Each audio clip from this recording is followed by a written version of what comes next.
നിങ്ങൾക്ക് ഒരു ഭാഗ്യവാനാകണം. കേൾക്കുമ്പോൾ വളരെ സുഖമുള്ള കാര്യമാണ്. പക്ഷെ എങ്ങനെ ഭാഗ്യവാനാകും? സ്വാഭാവികമായുള്ള ഒരു ചോദ്യമാണ്. ഇതിനുള്ള ഉത്തരമാണ് ഈ വീഡിയോ. നമ്മൾ ആഗ്രഹിക്കുന്ന രീതിയിൽ നമുക്ക് അനുകൂലമായി തുടർച്ചയായി സംഭവിക്കുന്ന പോസിറ്റീവായ കാര്യങ്ങളെയാണ് ലക്ക് അഥവാ ഭാഗ്യം എന്നതുകൊണ്ട് ഉദ്ദേശിക്കുന്നത്. നമ്മുടെ പരിശ്രമങ്ങൾക്ക് ഫലം കാണുന്നത് പലപ്പോഴും ഈ ലക്ക് കൊണ്ടുകൂടിയാണ്.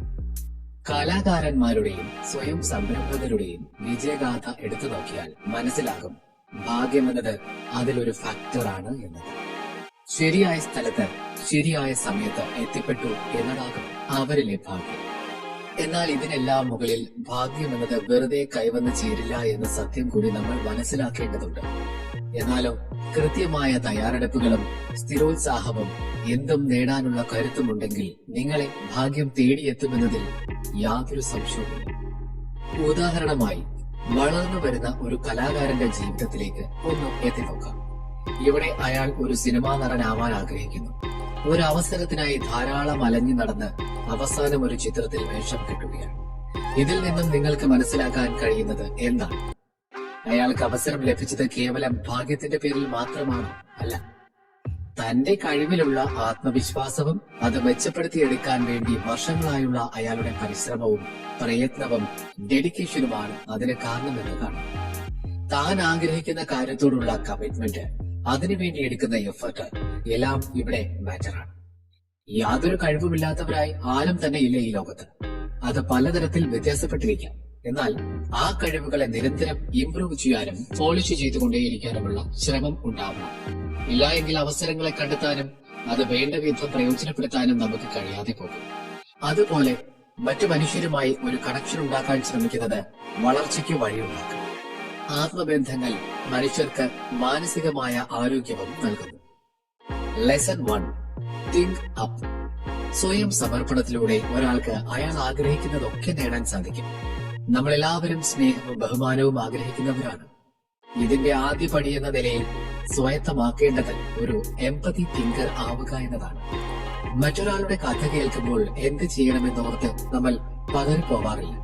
മുൻവിധിയില്ലാതെ അവർ പറയുന്നത് ശ്രദ്ധയോടെ കേട്ടിരിക്കും.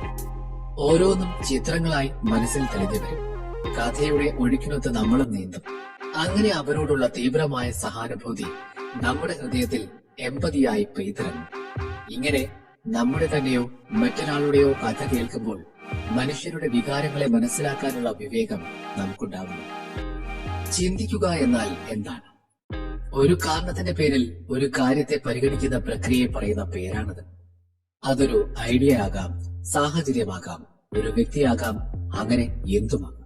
ചിന്തിക്കുന്നതിലൂടെ നമ്മുടെ മനസ്സിന് പുതിയ മാനങ്ങൾ കൈവരുന്നു. ഈ ലോകത്തെ തന്നെ നോക്കിക്കാണുന്ന രീതിയിൽ വ്യത്യാസമുണ്ടാകുന്നു. Whether you think you can or think you can't, you are right. Ford motor കമ്പനിയുടെ സ്ഥാപകനായ ഹെൻറി ഫോർഡിന്റെ വാക്കുകളാണിത്. എന്താണ് ഇത് അർത്ഥമാക്കുന്നത്? നിങ്ങളെ കൊണ്ട് കഴിയുമെന്ന് ചിന്തിച്ചാൽ നിങ്ങൾക്ക് കഴിയും, കഴിയില്ല എന്ന് ചിന്തിച്ചാൽ കഴിയില്ല. അതെ, വിജയവും പരാജയവും എല്ലാം നമ്മുടെ ഉള്ളിൽ തന്നെയാണ് എന്നാണ് അദ്ദേഹം എടുത്തു പറയുന്നത്. ജീവിതത്തിന്റെ പല മേഖലകളിൽ ചിന്തിക്കാനുള്ള കല പഠിക്കുമ്പോൾ ഈ പ്രപഞ്ചത്തിൽ നിന്നും ഉയർന്ന സംതൃപ്തി കണ്ടെത്താനും നിങ്ങൾ പഠിക്കുന്നു. എല്ലായ്പ്പോഴും നിവർന്നു നിൽക്കുക, തളർന്നു പോകാതെ നെഞ്ചു വിരിച്ച് ഉന്നതങ്ങളിൽ എത്തുന്നതിൽ പൂർണ്ണമായും ശ്രദ്ധ കേന്ദ്രീകരിച്ച് നിൽക്കുക. അനായാസമായി കാര്യങ്ങളെ നേരിടാൻ പഠിക്കുക, നേടിയെടുക്കുക. അതോടെ ഒരു പ്രശ്നവുമില്ലെന്ന മട്ടിൽ ഒരു ലഘുത്വം നിങ്ങൾക്ക് അനുഭവപ്പെടും. നേട്ടങ്ങൾ മാത്രമാണ് ഒരു മനുഷ്യനെ സക്സസ്ഫുൾ ആയ വ്യക്തിയാക്കുന്നത്. അതിനാൽ പരിശ്രമിക്കുക. ചിന്തിക്കുക എന്ന പ്രോസസ് ഒരു ശീലമാക്കുക. അത് നമ്മെ ഒരു ബെറ്റർ പേഴ്സണാക്കി മാറ്റാൻ സഹായിക്കും. ജീവിതത്തോടുള്ള കാഴ്ചപ്പാട് പോലും മാറ്റിമറിക്കും. സെൽഫ് കോൺഫിഡൻസ് വർദ്ധിക്കും. നമ്മൾ നമ്മുടെ സാന്നിധ്യത്തിൽ തന്നെ അമേസ്ഡ് ആകും. ഇതിനു മുൻപ് കിട്ടിയിട്ടില്ലാത്ത വിധം ഊർജം നമുക്ക് ലഭിക്കും. നമ്മുടെ ശരീരം എത്ര ചെറുപ്പമായി നിലനിർത്തുന്നുവോ അത്രയും തന്നെ മനസ്സും ചെറുപ്പമാകുന്നു. പ്രാണായാമം പോലെയുള്ള യോഗകൾ അതിന് സഹായിക്കുന്നതായി പഠനങ്ങൾ പറയുന്നുണ്ട്. ശ്വാസകോശത്തിൽ ഓക്സിജന്റെ അളവ് കൂടുന്നതിനനുസരിച്ച് ബ്രെയിനിലേക്കുള്ള രക്തയോട്ടം കൂടുകയും നല്ല ക്ലാരിറ്റിയിൽ ചിന്തിക്കാനും കഴിയും. നമ്മുടെ ജീവിതത്തിലെ ഏറ്റവും പ്രധാനപ്പെട്ട വ്യക്തി നമ്മൾ തന്നെയാണ്. നിങ്ങൾക്കല്ലാതെ നിങ്ങളുടെ മനസ്സിനെ മറ്റൊരാൾക്ക് നിയന്ത്രിക്കാൻ സാധിക്കില്ല. നിങ്ങൾക്ക് നിങ്ങളെ മനസ്സിലാക്കും പോലെ ഈ ലോകത്ത് മറ്റൊരാൾക്കും അതിന് കഴിയില്ല. അതുകൊണ്ടാണ് പറയുന്നത് ചിന്തിക്കുക. ഒരു സാധാരണക്കാരൻ ചിന്തിക്കുന്നത് പോലെയല്ല, അസാധാരണമാംവിധം വിശാലമായി ചിന്തിക്കുക. ഓർക്കൂ, ബൈബിളിൽ എന്താണ് പറഞ്ഞിരിക്കുന്നതെന്ന്? For as he think in his heart, so is he. ഒരു മനുഷ്യൻ എന്ത് ചിന്തിക്കുന്നുവോ അവൻ അതായി തീരുന്നു. ഒരാൾ ഉയർന്ന ശമ്പളമുള്ള ജോലിയിലേക്ക് പ്രവേശനത്തിന് ശ്രമിക്കുന്നു എന്ന് കരുതും.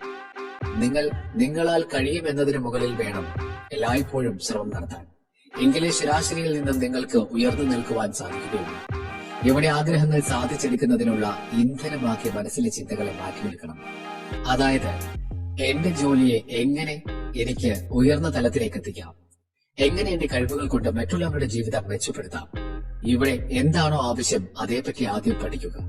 സമയം കളയാതെ ഇരിക്കുക എന്നത് പ്രധാനമാണ്.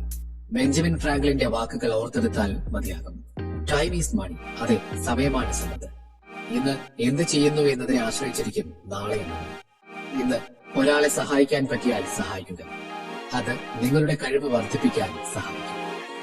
There is nothing good or bad in this world, but thinking makes it so. English സാഹിത്യ ലോകം കണ്ട ഏറ്റവും വലിയ എഴുത്തുകാരനും നാടക രചയിതാവുമായ വില്യം ഷേക്സ്പിയറിന്റെ വാക്കുകളാണിത്. ചിന്തകളെ നല്ലതെന്നോ ചീത്തയെന്നോ വേർതിരിക്കാൻ സാധിക്കില്ല. ഉയർന്ന തലത്തിൽ ചിന്തിക്കുക, വിശാലമായി ചിന്തിക്കാൻ കഴിയുക എന്നതിലാണ് കാര്യം.